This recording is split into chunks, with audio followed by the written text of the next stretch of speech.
Well, Prime Minister Justin Trudeau today condemned the attack on this family in London. He called the hit and run that murdered 4 members of the Muslim family a terrorist assault motivated by religious hatred. Ahmed Hussein is the Minister of Families, Children and Social Development and joins us now.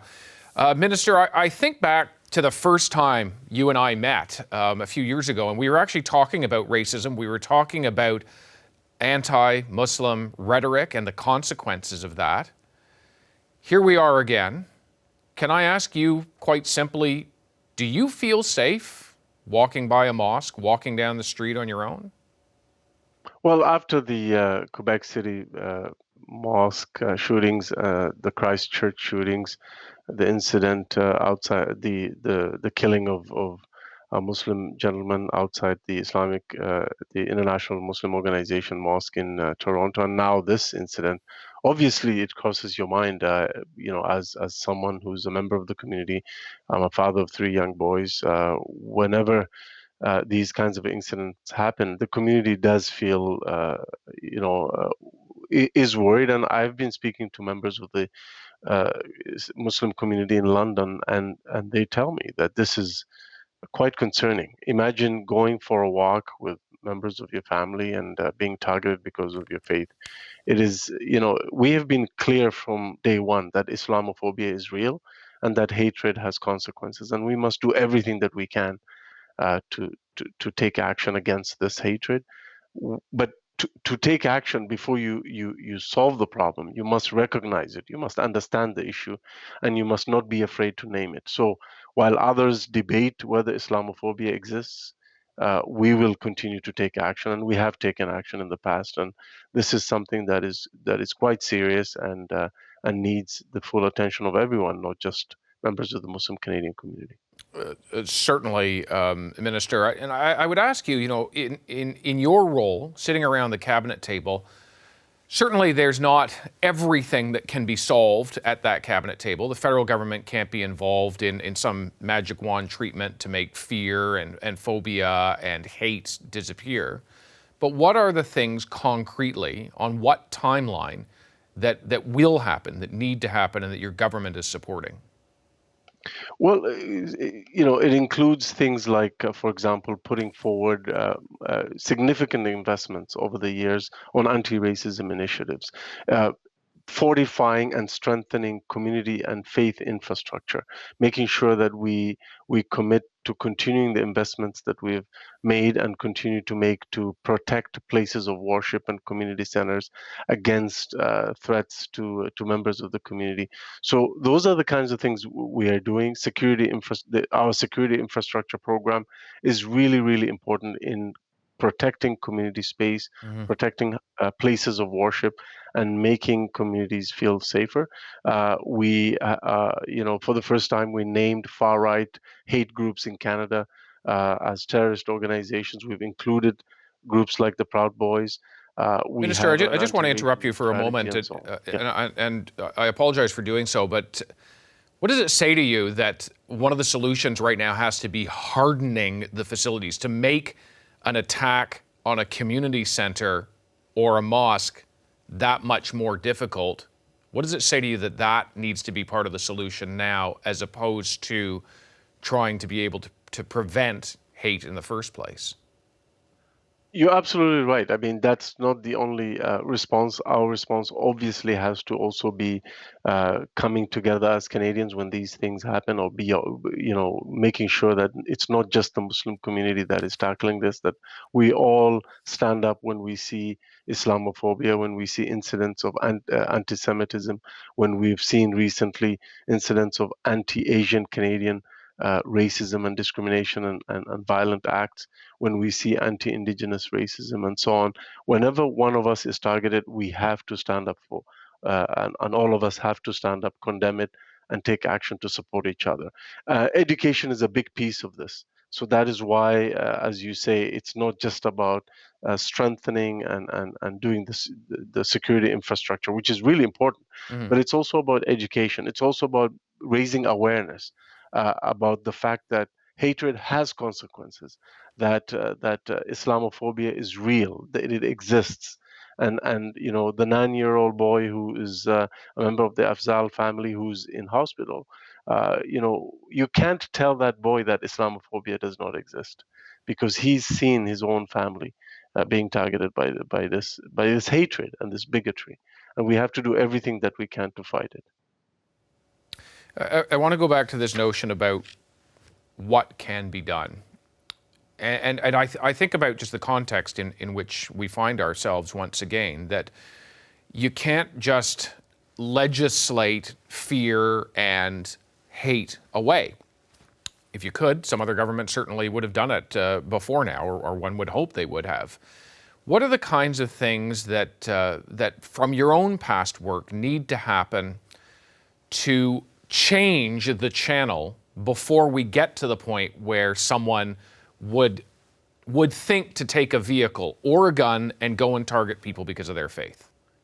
That's a fantastic question. It really points to what is needed to be done, and part of it, the fear can be displaced by education and hope, and ignorance can be cured by making sure that we raise awareness about the diversity and the inclusion that is important for Canada. That we come from different backgrounds, but we come together to build a stronger and more prosperous country, and that Muslim Canadians have been and continue to be part of Canadian society. And I think, it is constantly reaching out, making sure that we're reinforcing our education system to strengthen inclusion. Diversity is a fact in Canada, but inclusion is a choice, and we have to always fight for inclusion. We have to make sure that we reach out to members of every community when they're targeted. We have to make sure that we stand shoulder to shoulder with Asian Canadians when they're targeted. We have to make sure that we condemn Islamophobia and stand in solidarity with Muslim Canadians when they're targeted. The same thing with our Jewish brothers and sisters. We cannot have any space between us when it comes to any form of hatred, discrimination, or racism. But there is absolutely a role for government. Government's job is to invest in community programs that bring people together, that build bridges between people, that strengthen community centers and places of worship, but also make the necessary investments to make sure that we are supporting communities to build capacity so that they are able to provide the programming that is necessary to fight hatred, to fight bigotry, and to promote inclusion. Minister Hussen, thank you very much for your time. Certainly appreciate it. Thank you for having me. I have a little sister who just turned 4, so to think about her being just ripped away from her family just really breaks my heart. And honestly, I think we all feel some personal connection to this, whether or not we're from this faith, whether or not we know this family. We're all part of this community and we all care about them. Most importantly for me is to tell him, as his dad, that the world is not about just this cowardly act, and there's more to this world. There's love still there. It's just about people knowing each other, respecting each other, and there's no need for hate in this world. Like all Londoners, I'm devastated by what's happened here over the last 48 hours, and just felt the need to come and pay my respects to the family and to the greater Muslim community. We're certainly feeling for the 9-year-old and what his future might hold. But this is not the London that I know. That 9-year-old, of course, left without his mother and father, left without his grandmother, left without his 15-year-old sister. They, of course, will be thought of very much in the minds of people attending the vigil tonight. The Prime Minister and other parliamentarians to attend that ceremony beginning in about an hour's time. Among them is Omar Al-Gabra, the Minister of Transport, and he is in Mississauga. Minister, thank you very much for joining the program. I want to talk about some of the federal reaction to what has transpired in London, but I first want to begin sort of with your own experiences, if I may. Politics is something that comes with scrutiny, certainly, but it also increasingly over the years has come with threats. I wonder what your own experience has been. David, thanks for having me on the show. Look, I'm a privileged man. I've been fortunate and privileged to have been elected. I'm a minister of a G7 country. While I have occasionally may have faced some hateful remarks or comments, it tends to be quite rare. And I shrug it off as sometimes part of the job. But let me just say, I'm here to try to express the sentiment that the community is feeling. The community has been reeling, and I would say in perpetual grief, not only just the last few days, but for weeks, for months, and for years. And it's really the tension, the anxiety, the fear is real. And I guess I could only say that it's a state of perpetual grief and desire for comfort and change. You talk about perpetual grief, but I also wonder if the fear itself has been perpetual. I think back to 9/11. We're talking 20 years now, and the fear of some misplaced reprisal attack being carried out by somebody. Well, I can only imagine that fear, while it has evolved, has not gone away. I wonder what you say to the Muslim community today about that fear. Let me first say that it is valid. It is real. It exists, and you're right. Over the last 20 years, it's taken different shapes and different forms, and I would say it's been heightened over the last few years. Hearing of incidents of harassment, incidents of mosque vandalism, of unfortunately murder. This is the ultimate, type of attack. Whether it was the person standing outside a mosque in Etobicoke here in the Toronto area, or the Quebec mosque shooting. So these are real fears. And we as government, as elected officials, as community leaders, have to first acknowledge that fear. Second, have to work together on tackling the environment that causing that fear, and then offering also comfort to those who are feeling it. Can I talk to you about tackling? Because that is, of course, a role for the federal government, and your government has set aside $45 million over 3 years to combat racism, part of an anti-racism strategy. It's not a huge amount of money. It's not entirely clear at this point how it's going to be used, and it's not specific to anti-Muslim discrimination, racism that is occurring. What do you anticipate doing with that kind of money? What can it actually do? David, let me just say that the anti-racism strategy that you described is only part and parcel of a comprehensive plan. So first and foremost, we called out Islamophobia and recognized it by name. We called out systemic racism and recognized it by name when others were trying to resist it. Second, we, of course, talk about anti-racism strategy and Islamophobia support for initiatives to combat Islamophobia, including the anti-racism strategy. But also there's been funds and initiatives that are set aside to help community make their community centers safer. We've banned assault-style weapons, which is part and parcel of this comprehensive strategy. We're working on online hate strategy. So my colleague, Minister Guilbeault, is working on a plan for that. And we're calling it out by name. So, this is an ongoing work. I know people are frustrated. I know people want more action, and more action is needed. So what I would tell the community and those who are having a sense of fear, that we stand by you. The entire country stands by you.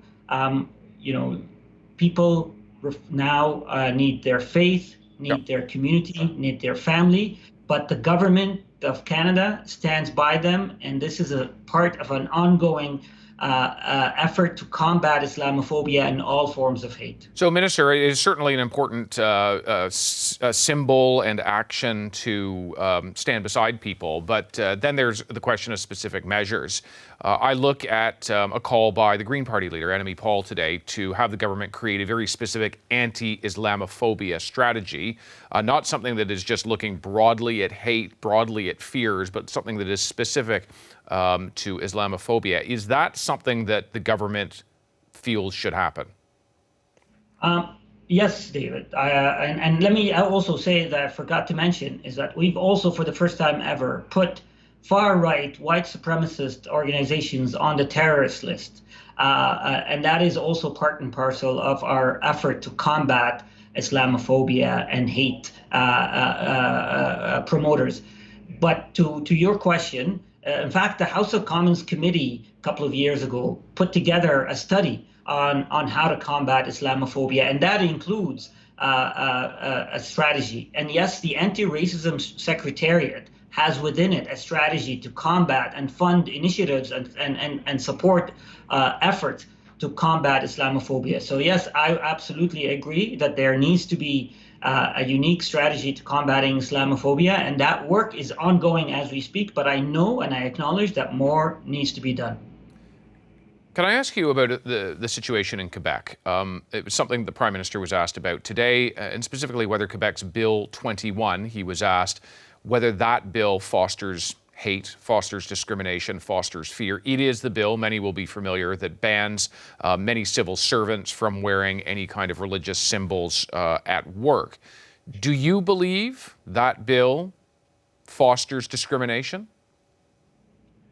Look, undoubtedly, Bill 21 is unfortunately part of the environment that Muslim Canadians feel that they are being targeted by.